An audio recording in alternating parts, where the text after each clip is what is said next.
हार का जिक्र कायर बंदा करता हुंदा है ते जितण वाले कोल किसी चीज़ का जिक्र करन दे लई वेल ही नहीं हुंदी। पंजाबी माँ बोली नूं समर्पित तुहाडे अपने सिटी लाइव चैनल के जरिए तुहानूं लेके पहुंचे होए हां हलका दाखा दे MLA सरदार मनप्रीत सिंह याली दे। गल करिए जिस पिंड का नाम है खंजरवाल ते इस पिंड दे विच जेकर याली जी की जित की गल की जाए तो हर वार जी जित का सेहरा आ पिंड खंजरवाल वालियां ने याली जी के सिर ते बन्निया। आओ आपां गलबात करदे जगविंदर सिंह जी दे नाल। जगविंदर जी आपां तुहाडे नाल तुहाडे पिंड दे संबंध विच ते याली जी दे संबंध दे विच गल करिए उस तो पहलां आपस च फतेह दी सांझ बुला लईए जी। वाहिगुरू जी का खालसा वाहिगुरू जी की फतेह। शुरू दे विच मैं स्टार्टिंग दे विच लाइनां बोलियां कि हार दा जिक्र कायर बंदा करदा हुंदा ते जित दा जिक्र करन लई जेतू बंदियां कोल वेल नहीं हुंदी। ते लाइनां सरदार मनप्रीत सिंह याली जी दे उत्ते किन्नियां कुछ ढुकदियां ने साडे दर्शकां नूं तुसीं दसो। गल ਉਹਦੇ ਤੇ हर गल ही ढुकदी है जी। याली साहब ने जिन्ने पिंड दे विचों आम सारे शहरां दे विच काम कराए ने मतलब पहलां इन्नियां ग्रांटां ही नहीं सी मिलियां कदे। 50-50 लख दियां करोड़ दियां ग्रांटां पिंडां नूं मिलियां ने। ਉਹਦੇ ਵਿੱਚ पिंडां दे सारे काम ही होए जी। कोई इदां दा काम रिहा नहीं गा। ਤੇ ਉਹਨੇ ਆਪਦਾ ਪੂਰਾ ਜਦੋਂ ਆਪਣੇ ਜ਼ਿਲ੍ਹਾ ਪ੍ਰੀਸ਼ਦ ਵੀ ਸੀਗੇ ਨੇ ਉਦੋਂ ਵੀ ਬਹੁਤ ਗ੍ਰਾਂਟ ਆਈ ਆ, ਬਹੁਤ ਪੈਸਾ ਵੰਡਿਆ ਤੇ ਜਦੋਂ MLA ਬਣ ਕੇ ਉਦੋਂ ਹੀ ਤੇ ਹਰ ਵਾਰ ਜਿੱਤਦੇ ਨੇ ਹਨਾ। ਉਹਨਾਂ ਦੀ ਜਿੱਤ ਦਾ ਕਾਰਨ ਇਹ ਆ ਕਿ ਉਹ ਕੰਮ ਕਰਾ ਰਹੇ ਆ, ਹਰ ਇੱਕ ਨਾਲ ਪਿਆਰ ਨਾਲ ਰਹਿ ਰਹੇ ਆ। ਹੁਣ ਅਸੀਂ ਸਰਪੰਚ ਹੋਣ ਦੇ ਨਾਤੇ ਪਿੰਡ ਦੀ ਪੰਚਾਇਤ ਹੋਣ ਦੇ ਨਾਤੇ ਉਹਨਾਂ ਕੋਲ ਜਾਂਦੇ ਆ, ਬੜੇ ਪਿਆਰ ਨਾਲ ਗੱਲ ਕਰਦੇ ਨੇ। ਅੱਜ ਤੱਕ ਵੀ ਸਾਨੂੰ ਕਦੇ ਆਮ MLA ਵਾਂਗੂ ਜਾਂ ਕਿਸੇ ਕੋਈ ਇੱਦਾਂ ਦੀ ਗੱਲ ਹੀ ਨਹੀਂ ਕੀਤੀ, ਬੜੇ ਪਿਆਰ ਨਾਲ ਮਿਲਦੇ ਨੇ। ਉਹ ਤਾਂ ਤੁਹਾਡੇ ਸ਼ਬਦਾਂ 'ਚ ਤੁਸੀਂ ਜਿਸ ਤਰ੍ਹਾਂ ਦੱਸਿਆ ਕਿ ਯਾਲੀ ਜੀ ਬੜੇ ਹੀ ਪਿਆਰ ਨਾਲ ਮਿਲਦੇ ਨੇ ਤੇ ਪਿਆਰ ਨਾਲ ਇੱਕ ਵਿਧਾਇਕ ਦਾ ਆਪਣੇ ਵੋਟਰਾਂ ਸਪੋਰਟਰਾਂ ਨੂੰ ਮਿਲਣਾ ਜਾਇਜ਼ ਹੈ, ਪਰ ਲੋਕਾਂ ਦੇ ਦਿਲ ਦੇ ਵਿੱਚ ਘਰ ਕਰਨਾ ਨਾ ਇਹ ਬਹੁਤ ਵੱਡੀ ਗੱਲ ਹੈ। ਕੀ ਕਾਰਨ ਹੈ ਕਿ ਹਲਕਾ ਦਾਖਾ ਦੇ ਲੋਕਾਂ ਦੇ ਦਿਲ ਦੇ ਵਿੱਚ ਘਰ ਕਰ ਲਿਆ? ਤੇ ਗੱਲ ਕਰੀਏ ਅੱਜ ਹਲਕਾ ਦਾਖਾ ਦੇ ਵਿੱਚ ਤਾਂ ਅੱਜ ਮੈਦਾਨ ਦੇ ਵਿੱਚ ਤਾਂ ਕੋਈ ਨਜ਼ਰ ਹੀ ਨਹੀਂ ਆ ਰਿਹਾ, ਸਿਰਫ ਯਾਲੀ ਜੀ ਨੇ ਕਿ ਝੰਡਾ ਇਹੋ ਜਿਹਾ ਗੱਡਿਆ ਹੋਇਆ ਜਿਹਦੀਆਂ ਜੜ੍ਹਾਂ ਬਹੁਤ ਮਜ਼ਬੂਤ ਹੋ ਚੁੱਕੀਆਂ ਨੇ। ਦੇਖੋ ਲੋਕਾਂ ਦੇ ਦਿਲਾਂ ਦੇ ਵਿੱਚ ਘਰ ਕਰਨ ਵਾਲੀ ਗੱਲ ਹੈ ਜਿਹੜੀ, ਉਹ ਹਰ ਇੱਕ ਨਾਲ ਦੁੱਖ ਸਾਂਝਾ ਕਰਦੇ ਆ। ਕਿਸੇ ਤੇ ਕੋਈ ਪ੍ਰੋਬਲਮ ਆਉਂਦੀ ਆ ਹੈ ਨਾ, ਹਰ ਇੱਕ ਦੇ ਨਾਲ ਆ ਕੇ ਖੜ੍ਹਦੇ ਨੇ। ਤੇ ਕੋਈ ਕਿਸੇ ਦੇ ਦੁੱਖ ਸੁੱਖ ਦੇ ਵਿੱਚ ਜਾਣਾ ਔਰ ਸਾਨੂੰ ਨਾਲ ਲੈ ਕੇ ਜਾਣਾ ਵੀ ਚਲੋ ਆਪਾਂ ਵੀ ਜਾਣਾ, ਉਹਨਾਂ ਫਲਾਣੇ ਦੇ ਆਪਾਂ ਨੂੰ ਫੋਨ ਆਇਆ ਇੱਦਾਂ ਜਾਣਾ। ਇਹੀ ਕਾਰਨ ਉਹਨਾਂ ਦੇ ਜਿਹੜੇ ਲੋਕਾਂ ਦੇ ਦਿਲਾਂ ਵਿੱਚ ਘਰ ਕਰਨ ਦਾ। ਬਾਕੀ ਕੰਮ ਪ੍ਰਤੀ ਇਹੀ ਮੇਨ ਕਾਰਨ ਨੇ ਜੀ, ਹਰ ਇੱਕ ਦੇ ਦੁੱਖ ਸੁੱਖ ਵਿੱਚ ਆਉਣਾ। ਆਪਾਂ ਗੱਲ ਕਰਦੇ ਹਾਂ ਤੁਹਾਡੇ ਨਾਲ ਤੁਹਾਡੇ ਪਿੰਡ ਖੰਜਰਵਾਲ ਦੀ। ਤੇ ਜਦੋਂ ਤੁਹਾਡੇ ਮੋਢਿਆਂ ਦੇ ਉੱਤੇ ਜ਼ਿੰਮੇਵਾਰੀ ਸੀ ਪਿੰਡ ਖੰਜਰਵਾਲ ਤੋਂ ਬਤੌਰ ਸਰਪੰਚ, ਤੁਸੀਂ ਆਪਣੇ ਸਮੇਂ ਵਿੱਚ ਕਿਹੜੇ ਆਪਣੇ ਪਿੰਡ ਦੇ ਕੰਮ ਸੀਗੇ ਤੇ ਕਿਹੜੇ ਕੰਮ ਸੀ ਜਿਹੜੇ ਤੁਸੀਂ ਛੱਡੇ ਸੀ ਤੇ ਸੋਚਿਆ ਸੀ ਆਉਣ ਵਾਲੀਆਂ ਪੰਚਾਇਤਾਂ ਨੇਪਰੇ ਚੜਾਉਣਗੀਆਂ? ਕੰਮ ਤਾਂ ਬਹੁਤ ਹੋਏ ਵੀ ਆ ਤੇ ਰਹਿੰਦੇ ਵੀ ਸੀਗੇ ਜੀ ਹੈ ਨਾ। ਤੇ ਮੇਨ ਜਿਹੜੇ ਸੀ ਸਾਡੇ ਪਿੰਡ ਦੇ ਕੰਮ, ਇੱਕ ਤਾਂ ਸਾਡਾ ਨਾਲੇ ਬਣਨ ਵਾਲਾ ਸੀਗਾ, ਨਾਲਾ ਬਣਾਇਆ। ਪਾਣੀ ਵਾਲੀ ਟੈਂਕੀ ਦੀ ਬਹੁਤ ਸਮੱਸਿਆ ਸੀ ਇੱਥੇ, ਪਾਣੀ ਵਾਲੀ ਟੈਂਕੀ ਬਣਵਾਈ। ਸ਼ਮਸ਼ਾਨ ਘਾਟ ਦਾ ਕੰਮ ਕਰਵਾਇਆ ਤੇ ਆਪਣੇ ਸਟੇਡੀਅਮ ਦਾ ਕੰਮ ਕਰਾਇਆ ਹੈ ਨਾ। ਤੇ ਇੱਕ ਛੱਪੜ ਦਾ, ਇਹ ਸਾਰੇ ਕੰਮ ਕਰਾਏ ਨੇ। ਪਰ ਹੁਣ ਉਹਨਾਂ ਨੂੰ ਕੋਈ ਸਾਂਭ ਨਹੀਂ ਰਿਹਾ। ਮੇਨ ਗੱਲ ਆ ਉਸ ਤੋਂ ਬਾਅਦ ਉਹਨਾਂ ਨੂੰ ਸੰਭਾਲਣ ਦਾ, ਨਾ ਕੋਈ ਗਰਾਊਂਡ ਨੂੰ ਸੰਭਾਲ ਰਿਹਾ, ਨਾ ਕੋਈ ਛੱਪੜ ਨੂੰ ਮੁੜ ਕੇ ਕਿਸੇ ਨੇ ਸੰਭਾਲਿਆ। ਉਹ ਅੱਜ ਵੱਧ ਤੋਂ ਵੱਧਤਰ ਬਣੇ ਪਏ ਨੇ ਜੀ, ਉਹਨਾਂ ਦਾ ਬੁਰਾ ਹਾਲ ਆ। ਅੱਜ ਦੇਖੋ ਤੁਸੀਂ ਜਾ ਕੇ ਜੇ ਆਪ ਦੇਖੋ ਹੁਣ ਇਸ ਟਾਈਮ ਛੱਪੜ ਦਾ ਹੀ ਹਾਲ ਦੇਖ ਲਿਓ ਵੀ ਕੀ ਹੋਇਆ ਹੈ। ਕਿਸੇ ਨੇ ਉਸ ਤੋਂ ਬਾਅਦ ਨਹੀਂ ਉਹਨੂੰ ਸੰਭਾਲਿਆ ਜੀ, ਕੋਈ ਕੁਝ ਨਾ ਹੀ ਗਰਾਊਂਡ ਨੂੰ। ਅਸੀਂ ਇੱਥੇ ਕਹਿ ਹੰਭ ਗਏ ਹਾਂ। ਹੁਣ ਜਾ ਕੇ ਦੇਖੋ ਗਰਾਊਂਡ ਦੇ ਵਿੱਚ ਘਾਹ ਖੜੀ ਹੋਊਗੀ। ਹਜੇ ਅਸੀਂ ਤਾਂ 2-3 ਵਾਰ ਮੈਂ ਆਪਣੇ ਵੱਲੋਂ ਤਾਂ ਕਟਵਾ ਹਟਿਆ ਵਾਂ, ਪਰ ਉਹਦੀ ਕਿਸੇ ਨੇ ਸਾਰ ਨਹੀਂ ਲਈ ਜੀ। ਉਹ ਸਿਰਫ ਕਾਰਨ ਕੀ ਸੀ ਕਿ ਇਹ ਯਾਲੀ ਨੇ ਕਰਾਇਆ। ਦੇਖੋ ਜਿਹੜੇ ਕੰਮ ਗੌਰਮੈਂਟਾਂ ਨੇ ਕਰਾਏ ਨੇ, ਕੋਈ ਉਸ ਵਿੱਚ ਹਰ ਇੱਕ ਦਾ ਹਿੱਸਾ ਪਿਆ ਹੁੰਦਾ ਜੀ, ਨਾ ਕਿ ਉਹ ਇਕੱਲੇ ਯਾਲੀ ਸਾਹਿਬ ਦਾ ਜਾਂ ਕਿਸੇ ਦਾ ਹੋਰ ਆ, ਉਹ 'ਚ ਸਾਰਿਆਂ ਦਾ ਹਿੱਸਾ ਪਿਆ ਹੁੰਦਾ। ਕਿ ਉਦੋਂ ਬਾਅਦ ਵਾਲੀਆਂ ਪੰਚਾਇਤਾਂ ਦਾ ਕੋਈ ਹੱਕ ਨਹੀਂ ਬਣਦਾ ਉਹਨਾਂ ਨੂੰ ਸੰਭਾਲਣ ਦਾ ਕਿ ਯਾਲੀ ਸਾਹਿਬ ਨੇ ਕਰਾਤੇ ਤਾਂ ਅਸੀਂ ਨਹੀਂ ਕਰਾਉਣਾ। ਇਹ ਬਹੁਤ ਮਾੜੀ ਗੱਲ ਹੈ ਜੀ। ਇਹ ਕੰਮਾਂ ਨੂੰ ਕਿਸੇ ਨੇ ਮੁੜ ਕੇ ਨਹੀਂ ਉਹਨੂੰ ਸਹੀ ਕੀਤਾ। ਤੁਸੀਂ ਜਿਸ ਤਰ੍ਹਾਂ ਦੱਸਿਆ ਕਿ ਆਉਣ ਵਾਲੀਆਂ ਜਿਹੜੀਆਂ ਪੰਚਾਇਤਾਂ ਹੁੰਦੀਆਂ ਨੇ ਉਹਨਾਂ ਨੂੰ ਦੇਖਣਾ ਚਾਹੀਦਾ ਕਿ ਪਿਛਲੀਆਂ ਪੰਚਾਇਤਾਂ ਨੇ ਕਿਹੜੇ ਕੰਮ ਕੀਤੇ, ਪਰ ਜਦੋਂ ਪਿੰਡ ਖੰਜਰਵਾਲ ਦੇ ਵਿੱਚ ਐਮਐਲਏ ਇਲੈਕਸ਼ਨ ਦੇ ਸਮੇਂ ਸਾਡੀ ਸਿਟੀ ਲਾਈਵ ਦੀ ਟੀਮ ਇੱਥੇ ਸਰਵੇ ਕਰ ਰਹੀ ਸੀ ਤਾਂ ਸਾਨੂੰ ਪਿੰਡ ਵਾਲਿਆਂ ਨੇ ਇੱਕ ਜਾਣਕਾਰੀ ਦਿੱਤੀ ਸੀ। ਕਹਿੰਦੇ ਜਿਹੜੇ ਮੌਜੂਦਾ ਸਰਪੰਚ ਪਿੰਡ ਦੀ ਬੀਬੀ ਜੀ ਬਣਾਏ ਗਏ ਨੇ ਉਹ ਸਾਬਕਾ ਪੰਚਾਇਤ ਦੇ ਘਰ ਬੈਠ ਕੇ ਹੀ ਬਣੇ ਨੇ। ਮਤਲਬ ਕਹਿਣ ਤੋਂ ਭਾਵ ਵੀ ਸਾਰਿਆਂ ਦੀ ਇੱਕ ਗੱਲ ਸੀ। ਪਰ ਜੇਕਰ ਗੱਲ ਕਰੀਏ ਪਿੰਡ ਦੇ ਮਸਲਿਆਂ ਦੀ, ਜਦੋਂ ਇਹੋ ਜਿਹੀਆਂ ਸਮੱਸਿਆਵਾਂ ਸਾਹਮਣੇ ਆਉਂਦੀਆਂ ਨੇ ਕਿ ਮੌਜੂਦਾ ਪੰਚਾਇਤ ਤੇ ਸਾਬਕਾ ਪੰਚਾਇਤ ਇੱਕ ਟੇਬਲ ਤੇ ਬੈਠ ਕੇ ਆਪਸ ਵਿੱਚ ਸਲਾਹ ਮਸ਼ਵਰਾ ਨਹੀਂ ਕਰਦੀਆਂ? ਅਸੀਂ ਇੱਕ ਟੇਬਲ ਤੇ ਬੈਠ ਕੇ ਇੱਥੇ ਇਕੱਠੇ ਹੋਏ ਸੀਗੇ ਜੀ। ਔਰ ਉਹ ਸਰਪੰਚ ਸਾਹਿਬ ਨੂੰ ਚਲੋ ਸਾਡੇ ਉਹ ਭਰਾਤਾ ਬੈਠੇ ਨੇ, ਕਹਿੰਦੇ ਵੀ ਆਪਾਂ ਇਹਨਾਂ ਨੂੰ ਬਣਾਉਣਾ ਹੈ, ਚਲੋ ਅਸੀਂ ਬਣਾ ਤੇ ਠੀਕ ਆ ਵੀ ਹੋਣਗੇ। ਉਸ ਤੋਂ ਬਾਅਦ ਉਹ ਕੋਈ ਤਾਲਮੇਲ ਵਾਲੀ ਗੱਲ ਨਹੀਂ ਸਾਡੇ 'ਚ ਰਹੀ। ਉਹ ਆਪਸ ਵਿੱਚ ਹੀ ਅਲੱਗ ਸਲੱਗ ਹੋ ਗਏ। ਇਸ ਕਾਰਨ ਵੀ ਪਿੰਡ ਦਾ ਨੁਕਸਾਨ ਹੋਇਆ। ਗੱਲ ਕਰੀਏ ਹੁਣ ਦੀ, ਹਨਾ, ਬੀਬੀ ਜੀ ਤੁਹਾਡੇ ਪਿੰਡ ਦੇ ਸਰਪੰਚ ਨੇ ਤੇ ਤੁਸੀਂ ਦੱਸਿਆ ਕਿ ਸਾਡਾ ਤਾਲਮੇਲ ਨਹੀਂ ਬੈਠਿਆ। ਪਿੰਡ ਛੋਟਾ ਜਿਹਾ ਹੁੰਦਾ ਹੈ, ਹਟੜੀ ਵਰਗਾ ਪਿੰਡ ਹੁੰਦਾ ਜਿਸ ਨੂੰ ਸਜਾ ਕੇ ਰੱਖਣਾ ਪਿੰਡ ਵਾਸੀਆਂ ਦਾ ਤੇ ਸਾਬਕਾ ਸਰਪੰਚਾਂ ਦਾ, ਮੌਜੂਦਾ ਸਰਪੰਚਾਂ ਦਾ ਕੰਮ ਹੁੰਦਾ। ਪਰ ਕੀ ਕਾਰਨ ਹੈ ਕਿ ਜਦੋਂ ਇੱਕ ਇਨਸਾਨ ਉਹਦੇ ਨਾਮ ਦੇ ਅੱਗੇ ਸਾਬਕਾ ਸਰਪੰਚ ਲੱਗ ਜਾਂਦਾ ਹੈ ਤੇ ਮੌਜੂਦਾ ਸਰਪੰਚ ਹੁੰਦਾ, ਇਹਨਾਂ ਦੋਨਾਂ ਦਾ ਆਪਸ ਤਾਲਮੇਲ ਕਿਉਂ ਨਹੀਂ ਬੈਠਦਾ ਹੈਗਾ? ਇਹ ਜ਼ਿਆਦਾਤਰ ਹੁੰਦਾ ਜੀ ਪਿੰਡਾਂ ਦੇ ਵਿੱਚ ਪਾਰਟੀਬਾਜ਼ੀਆਂ, ਹਨਾ, ਉਹ ਪਾਰਟੀਬਾਜ਼ੀਆਂ ਕਰਕੇ ਤਾਲਮੇਲ ਨਹੀਂ ਬਹਿੰਦਾ। ਜਿਵੇਂ ਕੋਈ ਅਕਾਲੀ ਆ ਜੀ, ਉਹ ਕਾਂਗਰਸੀ ਆ, ਇਸ ਕਰਕੇ ਜਦੋਂ ਵੀ ਕੋਈ ਬਣ ਜਾਂਦਾ ਉਹਨੂੰ ਇਹੀ ਹੁੰਦਾ ਵੀ ਹੁਣ ਜਿਹੜਾ ਵੀ ਪਿਛਲਾ ਬੰਦਾ ਉਹ ਕੁਛ ਨਾ ਕਰ ਪਾਵੇ, ਉਹਦਾ ਨਾਂ ਨਾ ਚਮਕੇ, ਹਨਾ, ਉਹ ਉਹਨੂੰ ਹਮੇਸ਼ਾ ਥੱਲੇ ਰੱਖਣ ਲਈ ਵੀ ਕੋਸ਼ਿਸ਼ ਕਰਦਾ, ਜਿਵੇਂ ਕਿ ਇੱਥੇ ਹੋਇਆ, ਹਨਾ। ਬਾਕੀ ਸਾਡੇ ਆ ਮੈਂਬਰ ਪੰਚਾਇਤ ਵੀ ਬੈਠੇ ਨੇ ਤੇ ਜ਼ਿਆਦਾ ਕੋਸ਼ਿਸ਼ ਇਹੀ ਹੁੰਦੀ ਆ ਵੀ ਉਹ ਜਿਹੜਾ ਬੰਦਾ ਉਹਨੂੰ ਥੱਲੇ ਦੱਬੀਏ, ਅਸੀਂ ਇਹ ਕਿਸੇ ਤਰੀਕੇ ਨਾਲ ਉੱਪਰ ਨਾ ਆ ਜਾਵੇ। ਮੇਨ ਕਾਰਨ ਇਹੀ ਆ ਜੀ। ਹਾਂ, ਤੇ ਤੁਹਾਨੂੰ ਇਹ ਨਹੀਂ ਲੱਗਦਾ, ਕਿਉਂਕਿ ਜੇਕਰ ਦੇਖਿਆ ਜਾਵੇ ਤਾਂ ਪੰਜਾਬ ਦੀ ਜਿਹੜੀ ਸਿਆਸਤ ਹੈ ਉਹ ਪਿੰਡਾਂ ਤੋਂ ਤੁਰਦੀ ਹੈ ਤੇ ਪਿੰਡਾਂ ਦੇ ਵਿੱਚ ਸਾਬਕਾ ਪੰਚਾਇਤਾਂ ਦਾ ਤੇ ਮੌਜੂਦਾ ਪੰਚਾਇਤਾਂ ਦਾ ਜੋ ਤਾਣਾ ਬਾਣਾ ਇੱਕ ਇਕੱਠਾ ਨਹੀਂ ਹੁੰਦਾ, ਇਹਦੇ ਕਰਕੇ ਕਿਤੇ ਨਾ ਕਿਤੇ ਸਾਡੇ ਪੰਜਾਬ ਦੇ ਜਿਹੜਾ ਵਿਕਾਸ ਹੈ ਬਹੁਤ ਪਿੱਛੇ ਜਾਂਦਾ ਹੈ। ਪੰਜਾਬ ਦਾ ਵਿਕਾਸ ਤਾਂ ਜਾਂਦਾ ਹੀ ਹੈ ਜੀ ਪਿੱਛੇ। ਜਦੋਂ ਇੱਕ ਦੂਜੇ ਨਾਲ ਤਾਰੂ, ਇੱਕ ਦੂਜੇ ਦੀਆਂ ਲੱਤਾਂ ਖਿੱਚਣੀਆਂ ਨੇ, ਉਹ ਤਾਂ ਫਿਰ ਗਲਤ ਹੀ ਹੁੰਦਾ।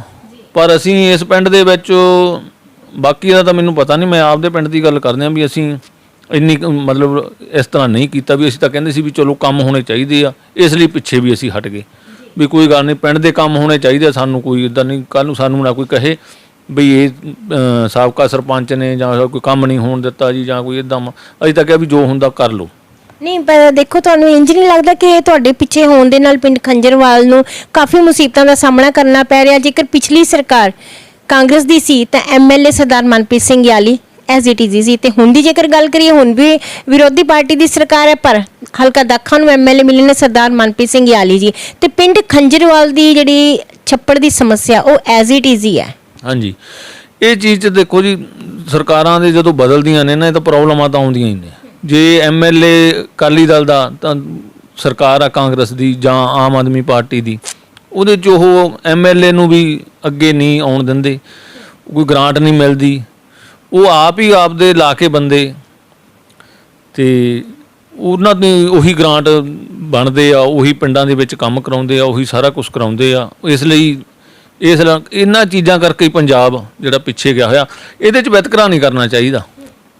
ਜਿਹਦੀ ਮਰਜ਼ੀ ਸਰਕਾਰ ਹੋਵੇ, ਚਾਹੇ ਅਕਾਲੀ ਦਲ ਦੀ ਹੋਵੇ, ਕਾਂਗਰਸ ਦੀ ਹੋਵੇ, ਚਲੋ ਆਮ ਆਦਮੀ ਤਾਂ ਹੋਣਾ ਹੀ ਆ, ਜਿਹੜਾ ਵੀ ਐਮਐਲਏ ਬਣਿਆ ਵਾ ਗ੍ਰਾਂਟ ਉਹਨੂੰ ਹੀ ਮਿਲਣੀ ਚਾਹੀਦੀ ਆ। ਇਹ ਸਾਡੀ ਹੱਥ ਜੋੜ ਕੇ ਬੇਨਤੀ ਆ ਸਰਕਾਰਾਂ ਨੂੰ ਵੀ ਜਿਹੜਾ ਐਮਐਲਏ ਬਣ ਗਿਆ, ਲੋਕਾਂ ਨੇ ਚੁਣ ਲਿਆ, ਗ੍ਰਾਂਟ ਉਹਨੂੰ ਹੀ ਮਿਲਣੀ ਚਾਹੀਦੀ ਆ, ਉਹੀ ਲਵਾਵੇ।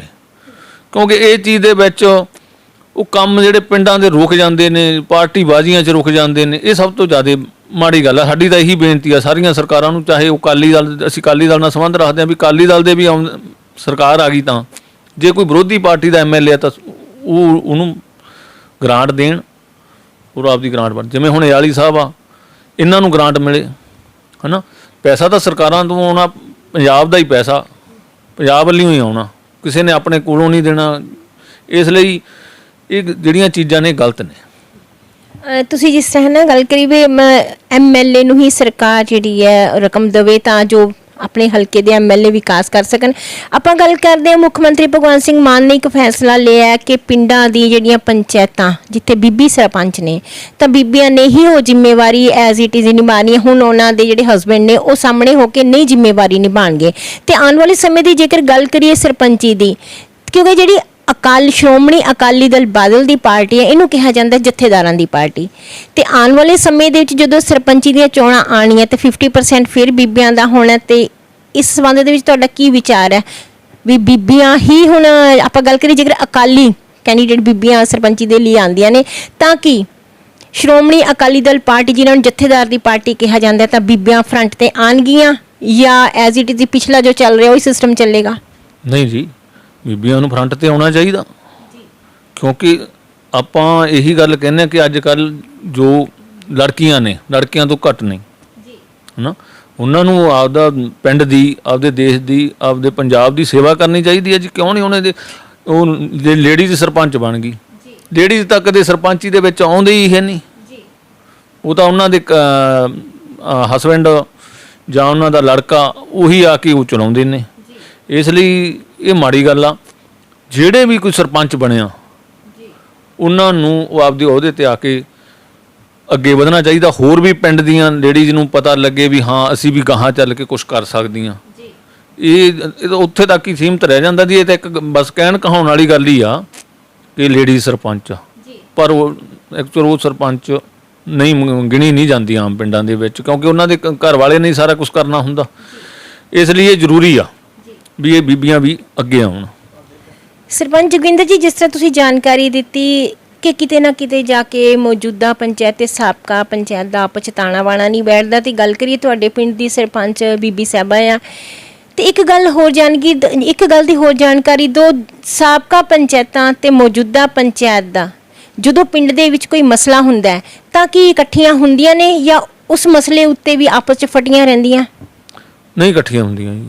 ਉਹ ਜਿਹੜੀਆਂ ਪੰਚਾਇਤਾਂ ਨੇ ਜਾਂ ਆਪਸ ਵਿੱਚ ਹੀ ਅਲੱਗ ਨੇ, ਜਿਵੇਂ ਸਾਬਕਾ ਹੋ ਗਿਆ ਸਰਪੰਚ ਅਲੱਗ ਹੋ ਗਿਆ, ਮੌਜੂਦਾ ਅਲੱਗ, ਉਹਨਾਂ ਦਾ ਮੈਂ ਤੁਹਾਨੂੰ ਪਹਿਲਾਂ ਵੀ ਇਹੀ ਦੱਸ ਕੇ ਹਟਿਆ ਵਾਂ ਕਿ ਉਹ ਜਿਹੜੇ ਸਾਬਕਾ ਨੇ ਉਹਨਾਂ ਨੂੰ ਥੱਲੇ ਹੀ ਰੱਖਣਾ ਚਾਹੁੰਦੇ ਨੇ ਕਿ ਉੱਪਰ ਕਿਸੇ ਵੀ ਤਰੀਕੇ ਨਾਲ ਵੀ ਅਸੀਂ ਇਹਨਾਂ ਨੂੰ ਥੱਲੇ ਹੀ ਰੱਖੀਏ। ਇਸ ਲਈ ਇਹ ਨਹੀਂ ਹੁੰਦਾ।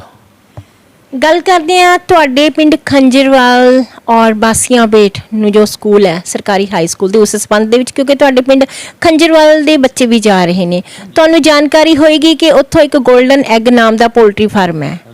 ਤੇ ਗੱਲ ਕਰੀਏ ਸਾਬਕਾ ਤੇ ਮੌਜੂਦਾ ਪੰਚਾਇਤ ਦੇ ਸਾਥ ਦੀ, ਤੁਹਾਨੂੰ ਲੱਗਦਾ ਹੈ ਇਸ ਤਰ੍ਹਾਂ ਕਿ ਕੀ ਤੁਹਾਨੂੰ ਇਸ ਮਸਲੇ ਦੇ ਉੱਤੇ ਦੋਨਾਂ ਨੂੰ ਵੱਖ-ਵੱਖ ਹੋਣਾ ਚਾਹੀਦਾ ਸੀ ਜਾਂ ਇਕੱਠਿਆਂ ਹੀ ਆਵਾਜ਼ ਚੁੱਕਣੀ ਚਾਹੀਦੀ ਸੀ? ਅਸੀਂ ਆਵਾਜ਼ ਇਕੱਠਿਆਂ ਨਹੀਂ ਚੁੱਕੀ ਸੀਗੀ ਜੀ ਇਸ ਚੀਜ਼ ਦੀ। ਇਸ ਚੀਜ਼ 'ਤੇ ਅਸੀਂ ਵੱਖਰੋ ਵੱਖਰੇ ਨਹੀਂ, ਕਿਉਂਕਿ ਸਾਰੀ ਪੰਚਾਇਤ ਵਾਲੇ ਸਾਬਕਾ ਵੀ ਸਰਪੰਚ ਵੀ ਤੇ ਜਿਹੜੇ ਨਾਲ ਦੇ ਖੇਤਾਂ ਵਾਲੇ ਵੀ ਸੀ ਤੇ ਮੌਜੂਦਾ ਸਰਪੰਚ, ਅਸੀਂ ਸਾਰਿਆਂ ਨੇ ਇਕੱਠਿਆਂ ਨੇ ਇਹ ਚੀਜ਼ ਦੀ ਆਵਾਜ਼ ਚੁੱਕੀ ਹੈ। ਦੇਖੋ, ਜਿਹੜਾ ਕੋਈ ਗਲਤ ਕੰਮ ਆ ਉਹਦੀ ਇਕੱਠੇ ਹੀ ਆਵਾਜ਼ ਅਸੀਂ ਚੁੱਕਾਂਗੇ ਤੇ ਚੁੱਕਦੇ ਰਹਾਂਗੇ। ਇਹਦੇ 'ਚ ਇਹ ਨਹੀਂ ਹੋਊਗਾ ਵੀ ਅਸੀਂ ਉਹ ਚੀਜ਼ ਦੇ ਵਿੱਚ ਜਾਵਾਂਗੇ ਵੀ ਨਹੀਂ ਇਹ ਗਲਤ ਹੋਇਆ ਉਹ ਠੀਕ ਹੋ ਗਿਆ, ਨਹੀਂ, ਇਹ ਚੀਜ਼ 'ਚ ਨਹੀਂ। ਅਸੀਂ ਇਹ ਚੀਜ਼ ਦੀ ਜਿਹੜੀ ਸਕੂਲ ਲਈ ਬੱਚਿਆਂ ਦੀ ਬਹੁਤ ਪ੍ਰੋਬਲਮ ਆ, ਬਹੁਤ ਉੱਥੋਂ ਜੀ ਸਮੈਲ ਆਉਂਦੀ ਆ, ਬਹੁਤ ਮੁਸ਼ਕ ਆਉਂਦਾ, ਇਸ ਲਈ ਉਹਦਾ ਤੁਰੰਤ ਕੋਈ ਹੱਲ ਕਰਨਾ ਚਾਹੀਦਾ। ਪਿੰਡ ਖੰਜਰਵਾਲ ਦੇ ਵਿੱਚ ਜਦੋਂ ਅਕਾਲੀ ਆਗੂ ਦਾ ਨਾਮ ਆਉਂਦਾ ਹੈ ਤਾਂ ਤੁਹਾਡਾ ਨਾਮ ਲੋਕ ਲੈਂਦੇ ਨੇ, ਤੇ ਪਿੰਡ ਦੇ ਵਿੱਚ ਇੰਨੀ ਵੱਡੀ ਸਮੱਸਿਆ ਹੋਵੇ, ਸਕੂਲ ਦਾ ਮਸਲਾ ਹੋਵੇ, ਬੱਚਿਆਂ ਦੀ ਸਿਹਤ ਦਾ ਮਸਲਾ ਹੋਵੇ, ਇਸ ਸਬੰਧ ਦੇ ਵਿੱਚ ਤੁਸੀਂ ਆਪਣੇ ਹਲਕਾ ਦਾਖਾ ਦੇ ਐਮਐਲਏ ਸਰਦਾਰ ਮਨਪ੍ਰੀਤ ਸਿੰਘ ਯਾਲੀ ਜੀ ਦੇ ਨਾਲ ਗੱਲ ਕੀਤੀ? ਹਾਂਜੀ, ਗੱਲ ਕੀਤੀ ਸੀਗੀ ਜੀ ਉਹਨਾਂ ਨਾਲ, ਤੇ ਉਹਨਾਂ ਨੇ ਸਾਨੂੰ ਐਸਡੀਐਮ ਜਗਰਾਓਂ ਕੋਲ ਭੇਜਿਆ ਸੀਗਾ, ਪਰ ਉੱਥੇ ਸਾਡਾ ਉਹ ਗੇੜਾ ਹੀ ਵੱਜਿਆ ਜੀ, ਪਰ ਉਹਦਾ ਕੋਈ ਹੱਲ ਨਹੀਂ ਹੋਇਆ। ਅਸੀਂ ਐਮਐਲਏ ਸਾਹਿਬ ਨੂੰ ਕਿਹਾ ਸੀਗਾ, ਉਹਨਾਂ ਨੇ ਤਾਂ ਆਪਦੇ ਲਈ ਬਹੁਤ ਕੋਸ਼ਿਸ਼ ਕੀਤੀ ਆ, ਪਰ ਉਹ ਮਸਲਾ ਹੱਲ ਨਹੀਂ ਹੋਇਆ ਜੀ। ਅਸੀਂ ਇਹ ਚਾਹੁੰਦੇ ਹਾਂ ਕਿ ਇਹ ਮਸਲਾ ਛੇਤੀ ਤੋਂ ਛੇਤੀ ਹੱਲ ਹੋਵੇ। ਬੱਚਿਆਂ ਦੇ ਭਵਿੱਖ ਦਾ ਸਵਾਲ ਆ। ਉੱਥੇ ਤਾਂ ਮੇਰੇ ਹਿਸਾਬ ਨਾਲ ਵੀ ਬੈਠ ਕੇ ਰੋਟੀ ਖਾਣੀ ਵੀ ਮੁਸ਼ਕਿਲ ਹੋਊਗੀ ਜੀ, ਇੰਨਾ ਮੁਸ਼ਕ ਆਉਂਦਾ ਜੀ, ਬਹੁਤ ਜ਼ਿਆਦਾ ਸਮੈਲ ਆਉਂਦੀ ਹੈ। ਕਿਰਪਾ ਕਰਕੇ ਸਾਡਾ ਤੁਹਾਡੇ ਚੈਨਲ ਦੇ ਜ਼ਰੀਏ ਇਹ ਜਾਵੇ ਗਾਹਾਂ ਲੋਕਾਂ ਤੱਕ ਮੈਸੇਜ ਕਿ ਇਹ ਚੀਜ਼ ਨੂੰ ਤੁਰੰਤ ਬੰਦ ਕਰਾਇਆ ਜਾਵੇ। ਅਸੀਂ ਆਪਣੇ ਭਗਵੰਤ ਮਾਨ ਜੀ ਤੋਂ ਆਪਣੇ ਇਹੀ ਮੰਗ ਕਰਦੇ ਹਾਂ ਕਿ ਜਿਹੜਾ ਇਹ ਸਕੂਲ ਦਾ ਹੁਣ ਬੱਚਿਆਂ ਦਾ ਮਿਆਰ ਆ ਜਿਹੜਾ, ਇਹਨੂੰ ਉੱਚਾ ਚੁੱਕਣਾ ਚਾਹੀਦਾ। ਜੋ ਉੱਥੇ ਇੰਨੀ ਗੰਦਗੀ ਫੈਲੀ ਹੋਈ ਆ, ਉਹਦਾ ਤੁਰੰਤ ਕੋਈ ਹੱਲ ਕਰਨਾ ਚਾਹੀਦਾ। ਸਾਡੀ ਆਪਣੇ ਭਗਵੰਤ ਮਾਨ ਜੀ ਨੂੰ ਇਹੀ ਬੇਨਤੀ ਆ ਸੀਐਮ ਸਾਹਿਬ ਨੂੰ ਵੀ ਇਹਦਾ ਕੋਈ ਨਾ ਕੋਈ ਹੱਲ ਛੇਤੀ ਤੋਂ ਛੇਤੀ ਕੀਤਾ ਜਾਵੇ, ਕਿਉਂਕਿ ਬੱਚਿਆਂ ਦੇ ਭਵਿੱਖ ਦਾ ਸਵਾਲ ਆ। ਸਾਨੂੰ ਚਲੋ ਸਾਡੇ ਪਿੰਡ ਤਾਂ ਥੋੜ੍ਹਾ ਫੇਰ ਵੀ ਕਿਲੋਮੀਟਰ ਦੇ ਫਰਕ ਦੇ ਨਾਲ ਆ, ਪਰ ਬੱਚਿਆਂ ਲਈ ਤਾਂ ਉਹ 200-300 ਫੁੱਟ ਵਾਲੀ ਜਗ੍ਹਾ ਦਾ ਹੀ ਫਰਕ ਆ, ਕੋਈ ਜ਼ਿਆਦਾ ਇੰਨਾ ਫਰਕ ਨਹੀਂ ਹੈ। ਉਹ ਅਸੀਂ ਉੱਥੋਂ ਲੰਘਦੇ ਹਾਂ, ਬੜੀ ਸਮੈਲ ਆ ਰਹੀ ਆ ਜੀ, ਬੜੀ ਬਦਬੂ ਆ ਰਹੀ ਆ। ਅਸੀਂ ਤਾਂ ਹੈਰਾਨ ਆ ਕਿ ਉਹ ਬੱਚੇ ਉੱਥੇ ਵਿਚਾਰੇ ਬਹਿੰਦੇ ਕਿਵੇਂ ਆ। ਸਾਨੂੰ ਬਹੁਤ ਦੁੱਖ ਆ, ਪਰ ਅਸੀਂ ਕੁਝ ਕਰ ਨਹੀਂ ਸਕਦੇ, ਪਰ ਸਾਨੂੰ ਉਸ ਚੀਜ਼ ਦਾ ਦੁੱਖ ਬਹੁਤ ਜ਼ਿਆਦਾ ਆ। ਤੇ ਦੁਬਾਰਾ ਫਿਰ ਗੱਲ ਕਰਦੇ ਹਾਂ ਤੁਹਾਡੇ ਪਿੰਡ ਖੰਜਰਵਾਲ ਦੇ ਖੇਡ ਗਰਾਊਂਡ ਦੀ, ਜਿੱਥੇ ਹਲਕਾ ਦਾਖਾ ਦੇ ਵਿੱਚ ਸਰਦਾਰ ਮਨਪ੍ਰੀਤ ਸਿੰਘ ਯਾਲੀ ਜੀ ਵੱਲੋਂ ਬਣਾਏ ਗਏ ਖੇਡ ਗਰਾਊਂਡ ਦੀ ਮਿਸਾਲ ਇੰਡੀਆ ਤੋਂ ਬਾਹਰ ਵੀ ਦਿੱਤੀ ਜਾਂਦੀ ਹੈ, ਇੰਡੀਆ ਤੋਂ ਬਾਹਰ ਦਿੱਤੀ ਜਾਂਦੀ ਹੈ, ਪੰਜਾਬ ਦੀ ਗੱਲ ਨਹੀਂ ਕਰੇ। ਉੱਥੇ ਹੀ ਪਿੰਡ ਖੰਜਰਵਾਲ ਦਾ ਜਿਹੜਾ ਖੇਡ ਗਰਾਊਂਡ ਹੈ ਉਹਦੇ ਹਾਲਾਤ ਇੰਨੇ ਚਿੰਤਾਜਨਕ ਕਿਉਂ ਹੈ? ਇਹ ਚਿੰਤਾਜਨਕ ਮੈਂ ਤੁਹਾਨੂੰ ਪਹਿਲਾਂ ਵੀ ਦੱਸ ਹਟਿਆ ਕਿ ਉਹ ਯਾਲੀ ਸਾਹਿਬ ਨੇ ਬਣਾਇਆ ਹੈ ਇਸ ਕਰਕੇ, ਦੂਜੀਆਂ ਸਰਕਾਰਾਂ ਨੇ ਇਸ ਕਰਕੇ ਨਹੀਂ ਸੰਭਿਆ। ਤੁਸੀਂ ਹੋਰ ਵੀ ਪਿੰਡਾਂ ਵਿੱਚ ਗਏ ਹੋਵੋਗੇ, ਹੋਰ ਪਿੰਡਾਂ ਵਿੱਚ ਵੀ ਇਹ ਸਮੱਸਿਆ ਆਈ ਹੋ, ਤੁਹਾਨੂੰ ਪਤਾ ਹੋਣਾ, ਯਾਦ ਹੋਵੇ ਤੇ ਭੂੰਦੜੀ ਪਿੰਡ ਦੇ ਵਿੱਚ ਬੜਾ ਉੱਥੇ ਪ੍ਰਾਪੂਗੰਡਾ ਹੋਇਆ ਵੀ ਉਹ ਯਾਲੀ ਸਾਹਿਬ ਨੇ ਕੰਮ ਕਰਾਇਆ, ਤਾਂ ਜਦੋਂ ਉਹਨਾਂ ਨੇ ਆ ਕੇ ਉਹ ਕਰਵਾਉਣ ਲੱਗੇ ਤਾਂ ਉੱਥੇ ਰੋਕਿਆ ਗਿਆ। ਸਾਰਾ ਕੁਝ ਕਰਨਾ ਆਪ ਕਰ ਨਹੀਂ ਸੀ ਰਹੇ ਤੇ ਉਹਨਾਂ ਨੂੰ ਕਰਵਾਉਣ ਦੇ ਨਹੀਂ, ਪਰ ਉਹਨਾਂ ਨੇ ਯਾਲੀ ਸਾਹਿਬ ਉਹਨਾਂ ਨੇ ਮੁੜ ਕੇ ਉਹ ਕੰਮ ਨੂੰ ਕੀਤਾ। ਇਵੇਂ ਹੀ ਹੁਣ ਤਾਂ ਚਲੋ ਪਹਿਲਾਂ ਸਾਡੇ ਪਿੰਡ ਕੋਲੇ ਪੈਸਾ ਨਹੀਂ ਸੀ, ਅਸੀਂ ਚੀਜ਼ ਨੂੰ ਮੰਨਦੇ ਹਾਂ, ਪਰ ਹੁਣ ਤਾਂ ਜਿਹੜੀ ਜ਼ਮੀਨ ਆ ਉਹ ਠੇਕੇ 'ਤੇ ਚੜ੍ਹਦੀ ਆ। ਉਹਦੇ ਠੇਕਾ ਆਉਣ ਦੇ ਬਾਵਜੂਦ ਵੀ ਉੱਥੇ ਮੈਂ ਤੁਹਾਨੂੰ ਦਿਖਾ ਕੇ ਲੈ ਕੇ ਆਵਾਂਗਾ ਵੀ ਉਹਦਾ ਹਾਲ ਦੇਖੋ ਤੁਸੀਂ ਕੀ ਆ। ਹਜੇ ਮੈਂ ਘਾਹ ਉਹ ਜਿਹੜਾ 2-3 ਵਾਰੀ ਆਪਣੀ ਜੇਬ ਦੇ ਵਿੱਚੋਂ ਕਟਵਾ ਹਟਿਆ, ਹੁਣ ਵੀ ਕਟਵਾਵਾਂਗਾ। ਅਤੇ ਇੱਕ ਮਸ਼ੀਨ ਵੀ ਪਹਿਲਾਂ ਲਿਆਉਣ ਨੂੰ ਕਹਿੰਦੇ ਸੀ, ਅਸੀਂ ਮਸ਼ੀਨ ਵੀ ਲੈ ਕੇ ਆਉਣੀ ਆ। ਜੇ ਪੰਚਾਇਤ ਨੇ ਸਾਨੂੰ ਲੈਤੀ ਤਾਂ ਠੀਕ ਆ, ਨਹੀਂ ਅਸੀਂ ਕੋਸ਼ਿਸ਼ ਕਰਾਂਗੇ ਆਪ ਲਿਆਵਾਂਗੇ। ਪਰ ਉਹਦਾ ਇਹਨਾਂ ਪੰਚਾਇਤਾਂ ਨੇ ਕੁਛ ਨਹੀਂ ਕੀਤਾ ਜੀ। ਤੁਸੀਂ ਬਹੁਤ ਬੁਰਾ ਹਾਲ ਆ ਉਹਦਾ। ਸਾਡੀ ਬੇਨਤੀ ਆ ਸਰਪੰਚ ਸਾਹਿਬ ਨੂੰ, ਸਰਪੰਚ ਬੀਬੀ ਹਰਜਿੰਦਰ ਕੌਰ ਨੂੰ, ਵੀ ਗਰਾਊਂਡ ਦਾ ਵੀ ਧਿਆਨ ਕੀਤਾ ਜਾਵੇ, ਉਹਦਾ ਸਫਾਈ ਦਾ, ਉਹਦੇ ਜੋ ਰੰਗ ਕਰਾਉਣ ਵਾਲੀਆਂ ਨੇ ਗਰਿੱਲਾਂ ਵਗੈਰਾ, ਉਹ ਸਾਰਾ ਕੁਛ ਕੀਤਾ ਜਾਵੇ। ਉੱਥੇ ਫੁੱਲ ਬੂਟੇ ਜਿਵੇਂ ਪਹਿਲਾਂ ਲਾਏ ਸੀ ਉਵੇਂ ਲਾਏ ਜਾਣ। ਸਾਡੀ ਬੇਨਤੀ ਹੈ ਜੀ ਬੀਬੀ ਹਰਜਿੰਦਰ ਕੌਰ ਨੂੰ, ਸਰਪੰਚ ਸਾਹਿਬ ਨੂੰ। ਤੁਸੀਂ ਆਪਣੇ ਸ਼ਬਦਾਂ ਦੇ ਵਿੱਚ ਕਿਹਾ ਕਿ ਤੁਸੀਂ ਆਪਣੀ ਪਾਕਟ ਦੇ ਵਿੱਚੋਂ ਮਨੀ ਨਿਕਾਲ ਕੇ ਖੇਡ ਗਰਾਊਂਡ ਦੀ ਸਫਾਈ ਕਰਵਾਓਗੇ, ਪਰ ਜੇਕਰ ਗੱਲ ਕੀਤੀ ਜਾਵੇ ਸਰਪੰਚ ਬੀਬੀ ਹਰਜਿੰਦਰ ਕੌਰ ਜੀ ਦੀ, ਤਾਂ ਬੀਬੀ ਹਰਜਿੰਦਰ ਕੌਰ ਜੀ ਦੇ ਕਾਰਜਕਾਲ ਦੇ ਵਿੱਚ ਪੰਚਾਇਤੀ ਜ਼ਮੀਨ ਜਿਹੜੀ ਉਹ ਛਡਵਾਈ ਗਈ ਹੈ, ਅਤੇ ਉਸ ਪੰਚਾਇਤੀ ਜ਼ਮੀਨ ਦੀ ਹੁਣ ਬੋਲੀ ਵੀ ਹੋਈ ਹੋਣੀ ਹੈ, ਅਤੇ ਉਸ ਬੋਲੀ ਦੀ ਰਕਮ ਵਿੱਚੋਂ ਤੁਸੀਂ ਪੰਚਾਇਤ ਨੂੰ ਕਿਉਂ ਨਹੀਂ ਮਿਲ ਕੇ ਸਾਰੇ ਕਹਿੰਦੇ ਕਿ ਜਿਹੜੇ ਪਿੰਡ ਦੇ ਵਿਕਾਸ ਕੰਮਾਂ ਦੇ ਉੱਤੇ ਇਹ ਪੈਸਾ ਲਾਇਆ ਜਾਵੇ? ਇਹ ਬੈਠੇ ਨੇ ਜੀ ਮੈਂਬਰ ਸਾਹਿਬ, ਇਹਨਾਂ ਨੂੰ ਪੁੱਛੋ ਇਹ ਕਿੰਨੀ ਵਾਰੀ ਕਿਹਾ ਹੈ ਜਾ ਕੇ। ਜੋ ਇਹ ਤਾਂ ਇੱਕ ਪਾਸੇ ਰਿਹਾ, ਸਾਡੇ ਨਾਲੀ ਬਣਨ ਵਾਲੀ ਸੀਗੀ ਜੀ ਪਰਲੇ ਪਾਸਿਓਂ ਆਪਣੇ ਐਸਸੀ ਭਾਈਚਾਰੇ ਦੀ, ਅਤੇ ਉਹ ਸਾਡੇ ਨਾਲ ਸੰਬੰਧਿਤ ਆ। ਉਹ ਨਾਲੀ ਵੀ ਅਸੀਂ ਮਸਾਂ ਮਗਰ ਪੈ ਕੇ ਸਾਰੇ ਪੰਚਾਂ ਸਰਪੰਚ ਨੇ ਉਹਨੂੰ ਕਿਹਾ, ਫਿਰ ਜਾ ਕੇ ਉਹ ਨਾਲੀ ਬਣੀ ਆ ਜੀ। ਅਤੇ ਇਹ ਗਰਾਊਂਡ ਦਾ ਤਾਂ ਪਤਾ ਨਹੀਂ ਕਿਉਂ ਨਹੀਂ ਕਰ ਰਹੇ। ਕਾਰਨ ਉਹਦਾ ਇਹੀ ਆ ਵੀ ਇਹ ਬਣਾਈ ਵਾਲੀ ਸਾਹਿਬ ਦੀ ਹੋਈ ਆ, ਵੀ ਇਸੇ ਕਰਕੇ ਹੀ ਆ, ਮੇਨ ਕਾਰਨ ਇਹੀ ਆ। ਉਹਦੀ ਹਾਲਤ ਬਹੁਤ ਵੱਧ ਤੋਂ ਬਦਤਰ ਬਣੀ ਹੋਈ ਆ। ਅਸੀਂ ਤਾਂ ਬੇਨਤੀ ਕਰਦੇ ਹਾਂ ਆਪਣੇ ਸਰਪੰਚ ਸਾਹਿਬ ਨੂੰ ਵੀ ਭਾਈ ਉਹਦਾ ਵੀ ਮਸਲਾ ਹੱਲ ਕੀਤਾ ਜਾਵੇ, ਉਹਨੂੰ ਰੰਗ ਰੋਗਨ ਕਰਾਇਆ ਜਾਵੇ, ਜੋ ਉਹਦੇ ਘਾਹ ਇੰਨਾ ਸੋਹਣਾ ਲਾਇਆ ਸੀ ਉਹ ਦੁਬਾਰੇ ਉਹਨੂੰ ਉਵੇਂ ਹੀ ਬਣਾਇਆ ਜਾਵੇ। ਸਾਡੀ ਬੇਨਤੀ ਆ। ਗੱਲ ਜਦੋਂ ਕੀਤੀ ਜਾਂਦੀ ਹੈ ਸ਼੍ਰੋਮਣੀ ਅਕਾਲੀ ਦਲ ਪਾਰਟੀ ਬਾਦਲ ਦੀ, ਤੇ ਕਿਤੇ ਨਾ ਕਿਤੇ ਜਾ ਕੇ ਵਿਰੋਧੀ ਪਾਰਟੀਆਂ ਦੇ ਲੋਕਾਂ ਵਿੱਚ ਇਹ ਚਰਚਾ ਕਿ ਇਸ ਵਕਤ ਪੰਜਾਬ ਦੇ ਵਿੱਚੋਂ ਜਿਹੜੀ ਸ਼੍ਰੋਮਣੀ ਅਕਾਲੀ ਦਲ ਪਾਰਟੀ ਉਹ ਇੱਕ ਤਰ੍ਹਾਂ ਦੀ ਖਤਮ ਹੋ ਚੁੱਕੀ ਹੈ। ਪਰ ਜਿਹੜੇ ਸੂਝਵਾਨ ਨੇ ਉਹਨਾਂ ਦਾ ਕਹਿਣਾ ਇਹ ਹੈ ਕਿ ਜਦੋਂ ਤੱਕ ਦਾਖਾ ਦੇ ਉੱਤੇ ਸ਼੍ਰੋਮਣੀ ਅਕਾਲੀ ਦਲ ਬਾਦਲ ਪਾਰਟੀ ਦਾ ਕਬਜ਼ਾ ਹੈ, ਉਦੋਂ ਤੱਕ ਸ਼੍ਰੋਮਣੀ ਅਕਾਲੀ ਦਲ ਪਾਰਟੀ ਖਤਮ ਨਹੀਂ ਹੋ ਸਕਦੀ। ਅਤੇ ਆਪਾਂ ਗੱਲ ਕਰੀਏ ਸਰਦਾਰ ਮਨਪ੍ਰੀਤ ਸਿੰਘ ਯਾਲੀ ਜੀ ਦੀ, ਅਤੇ ਤੁਹਾਨੂੰ ਨਹੀਂ ਲੱਗਦਾ ਕਿ ਸਰਦਾਰ ਮਨਪ੍ਰੀਤ ਸਿੰਘ ਯਾਲੀ ਜੀ ਨੂੰ ਸ਼੍ਰੋਮਣੀ ਅਕਾਲੀ ਦਲ ਪਾਰਟੀ ਦੇ ਵਿੱਚ ਇੱਕ ਇਹੋ ਜਿਹਾ ਅਹੁਦਾ ਦੇਣਾ ਚਾਹੀਦਾ ਜਿਸ ਦੇ ਨਾਲ ਹਲਕਾ ਦਾਖਾ ਹੀ ਨਹੀਂ ਪੂਰਾ ਪੰਜਾਬ ਮਾਣ ਮਹਿਸੂਸ ਕਰੇ? ਅਸੀਂ ਤਾਂ ਯਾਲੀ ਸਾਹਿਬ ਨੂੰ ਵੋਟ ਪਾਉਂਦੇ ਹਾਂ ਜੀ, ਯਾਲੀ ਸਾਹਿਬ ਲਈ ਵੀ ਕੰਮ ਕਰਦੇ ਹਾਂ, ਅਸੀਂ ਹੋਰ ਕਿਸੇ ਲਈ ਨਹੀਂ ਕਰਦੇ। ਅਸੀਂ ਤਾਂ ਸਿਰਫ ਯਾਲੀ ਸਾਹਿਬ ਲਈ ਕਰ ਰਹੇ ਹਾਂ। ਯਾਲੀ ਸਾਹਿਬ ਨੂੰ ਹਾਂ ਅਸੀਂ ਉਹਨਾਂ ਦਾ ਧੰਨਵਾਦ ਕਰਾਂਗੇ ਆਪਣੇ ਪਾਰਟੀ ਦਾ, ਵੀ ਜੇ ਇਹਨਾਂ ਨੂੰ ਮੰਤਰੀ ਬਣਾਇਆ ਜਾਵੇ ਆਉਣ ਵਾਲੇ ਸਮੇਂ ਵਿੱਚ। ਜਦੋਂ ਨਹੀਂ, ਪਰ ਮੰਤਰੀ ਤਾਂ ਬਣਨਗੇ ਨਾ ਜਦੋਂ ਸ਼੍ਰੋਮਣੀ ਅਕਾਲੀ ਦਲ ਦੀ ਸਰਕਾਰ ਆਏਗੀ। ਕਿਹਾ ਵੀ ਆਉਣ ਵਾਲੇ ਸਮੇਂ ਵਿੱਚ ਜਦੋਂ ਸਰਕਾਰ ਆਊਗੀ ਉਦੋਂ ਮੰਤਰੀ ਬਣਾਇਆ ਜਾਵੇ। ਇਹ ਤੋਂ ਪਹਿਲਾਂ ਵੀ ਬਣਾਉਣਾ ਚਾਹੀਦਾ ਸੀਗਾ, ਪਰ ਨਹੀਂ ਬਣਾਇਆ ਗਿਆ। ਅਤੇ ਹੁਣ ਤੁਸੀਂ ਦੇਖਿਆ ਆਮ ਆਦਮੀ ਪਾਰਟੀ ਦੇ ਵਿੱਚ ਮਤਲਬ ਪਹਿਲੀ ਵਾਰੀ ਜਿਹੜੇ ਆਏ ਨੇ, ਜਿਹੜੇ ਹਲੇ ਪਿੱਛੇ ਰਹਿੰਦੇ ਸੀਗੇ, ਉਹਨਾਂ ਨੂੰ ਤਾਂ ਨਹੀਂ ਬਣਾਇਆ ਗਿਆ, ਜੋ ਪੁਰਾਣੇ MLA ਬਣੇ ਹੋਏ ਸੀਗੇ। ਅਤੇ ਉਹ ਨਵਿਆਂ ਨੂੰ ਉਹਨਾਂ ਨੇ ਦੇਖ ਕੇ ਜਿਹੜੇ ਕੰਮਕਾਰ ਕਰਦੇ ਸੀ ਉਹਨਾਂ ਨੂੰ ਬਣਾਇਆ ਗਿਆ। ਅਸੀਂ ਵੀ ਚਾਹੁੰਦੇ ਹਾਂ ਕਿ ਯਾਲੀ ਸਾਹਿਬ ਨੂੰ ਵੀ ਇੱਦਾਂ ਹੀ ਮੰਤਰੀ ਦਾ ਉਹਦਾ ਦਿੱਤਾ ਜਾਵੇ, ਜਿੰਨੀ ਉਹ ਮਿਹਨਤ ਕਰ ਰਹੇ ਨੇ। ਅਸੀਂ ਜੋ ਵੋਟ ਪਾਉਂਦੇ ਹਾਂ ਉਹਨਾਂ ਦੇ ਪਿਆਰ ਸਦਕਾ ਇਆਲੀ ਸਾਹਿਬ ਨੂੰ ਦਾਖੇ ਹਲਕੇ 'ਚੋਂ ਵੋਟ ਪੈਂਦੀ ਆ ਤਾਂ ਉਹਨਾਂ ਦੇ ਪਿਆਰ ਪਿਆਰ ਨਾਲ ਪੈਂਦੀ ਆ। ਉੱਦਾਂ ਕੋਈ ਪਾਰਟੀਬਾਜ਼ੀ ਨਾਲ ਸਾਡਾ ਉਹਦਾ ਕੋਈ ਸੰਬੰਧ ਨਹੀਂ। ਅਸੀਂ ਤਾਂ ਇਆਲੀ ਸਾਹਿਬ ਨੂੰ ਵੋਟ ਪਾ ਰਹੇ ਹਾਂ ਜੀ। ਪਰ ਜੋ ਸਾਡੇ ਹਲਕੇ ਦਾਖੇ ਦਾ, ਇਹ ਤਾਂ ਆਪਣੇ MLA ਸਾਹਿਬ 3-4 ਵਾਰ ਬਣ ਹਟੇ ਨੇ ਜੀ।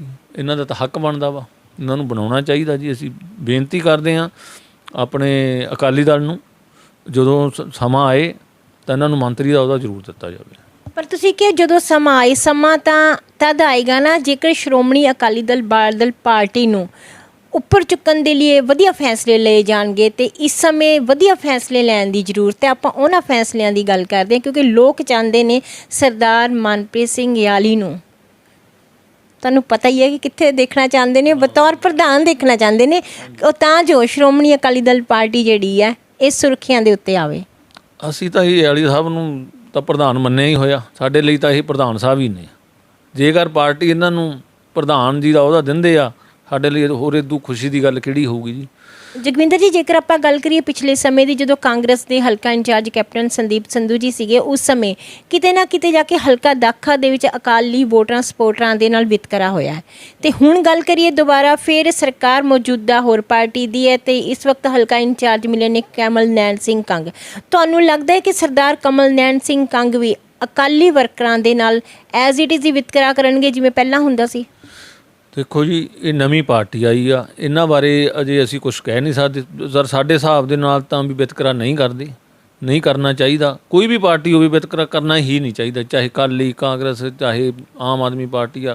ਵਿਤਕਰੇ ਵਾਲਾ ਸ਼ਬਦ ਤਾਂ ਹਟਾਉਣਾ ਚਾਹੀਦਾ ਜੀ, ਵਿਤਕਰਾ ਹੋਣਾ ਹੀ ਨਹੀਂ ਚਾਹੀਦਾ। ਜਗਵਿੰਦਰ ਜੀ, ਅੰਤ ਦੇ ਵਿੱਚ ਸਿਟੀ ਲਾਈਵ ਚੈਨਲ ਦੇ ਜ਼ਰੀਏ ਤੁਹਾਡੇ ਹਲਕਾ ਇੰਚਾਰਜ ਸਰਦਾਰ ਕਮਲ ਨੈਣ ਸਿੰਘ ਕੰਗ ਅਤੇ ਤੁਹਾਡੇ ਵਿਧਾਇਕ ਸਰਦਾਰ ਮਨਪ੍ਰੀਤ ਸਿੰਘ ਇਆਲੀ ਜੀ ਨੂੰ ਵਿੱਚ ਤੁਸੀਂ ਕੀ ਕਹਿਣਾ ਚਾਹੋਗੇ? ਇਆਲੀ ਸਾਹਿਬ ਮੌਜੂਦਾ MLA ਆ, ਉਹਨਾਂ ਨੂੰ ਅਸੀਂ ਤਾਂ ਕਹਿ ਰਹੇ ਹਾਂ। ਕੰਗ ਸਾਹਿਬ ਇੱਥੋਂ ਦੇ ਹਲਕਾ ਇੰਚਾਰਜ ਨੇ, ਉਹਨਾਂ ਨੂੰ ਵੀ ਬੇਨਤੀ ਕਰ ਰਹੇ ਹਾਂ ਅਸੀਂ। ਅਤੇ ਅਸੀਂ ਇਹੀ ਚਾਹੁੰਦੇ ਹਾਂ ਕਿ ਜਿਹੜਾ ਪੋਲਟਰੀ ਫਾਰਮ ਆ ਇਹ ਬੰਦ ਹੋਵੇ। ਬੱਚਿਆਂ ਦਾ ਬਹੁਤ ਜ਼ਿਆਦਾ ਔਖਾ, ਸਾਡਾ ਇਹੀ ਮੈਸੇਜ ਆ ਵੀ ਬੱਚਿਆਂ ਦਾ ਭਵਿੱਖ ਦੇਖਿਆ ਜਾਵੇ। ਆਪਣੇ CM ਮਾਨ ਸਾਹਿਬ ਨੂੰ ਵੀ ਅਸੀਂ ਇਹੀ ਬੇਨਤੀ ਕਰਦੇ ਹਾਂ ਵੀ ਬੱਚਿਆਂ ਦਾ ਭਵਿੱਖ ਦੇਖ ਕੇ, ਜੇ ਸਾਡੇ ਬੱਚੇ ਉੱਥੇ ਨਹੀਂ ਪੜ੍ਹਦੇ ਤਾਂ ਸਾਨੂੰ ਜਿਹੜੇ ਪੜ੍ਹਦੇ ਰਹੇ ਬੱਚੇ ਉਹਨਾਂ ਦਾ ਫਿਕਰ ਆ। ਇਵੇਂ CM ਮਾਨ ਸਾਹਿਬ ਨੂੰ ਵੀ ਉਹਨਾਂ ਬੱਚਿਆਂ ਦਾ ਫਿਕਰ ਹੋਣਾ ਚਾਹੀਦਾ। ਉੱਥੇ ਬਹੁਤ ਜ਼ਿਆਦਾ ਪ੍ਰਦੂਸ਼ਣ ਆ ਜੀ, ਬਹੁਤ ਜ਼ਿਆਦਾ ਸਮੈਲ ਆ ਰਹੀ ਆ। ਕਿਰਪਾ ਕਰਕੇ ਸਾਡੀ CM ਮਾਨ ਸਾਹਿਬ ਨੂੰ, ਇੱਥੋਂ ਦੇ ਹਲਕਾ ਇੰਚਾਰਜ ਕੰਗ ਸਾਹਿਬ ਨੂੰ ਅਤੇ MLA ਇਆਲੀ ਸਾਹਿਬ ਨੂੰ ਇਹੀ ਬੇਨਤੀ ਆ ਵੀ ਇਸ ਪੋਲਟਰੀ ਫਾਰਮ ਜੋ ਗੋਲਡਨ ਐਗ ਆ ਇਹਨੂੰ ਬੰਦ ਕਰਾਇਆ ਜਾਵੇ।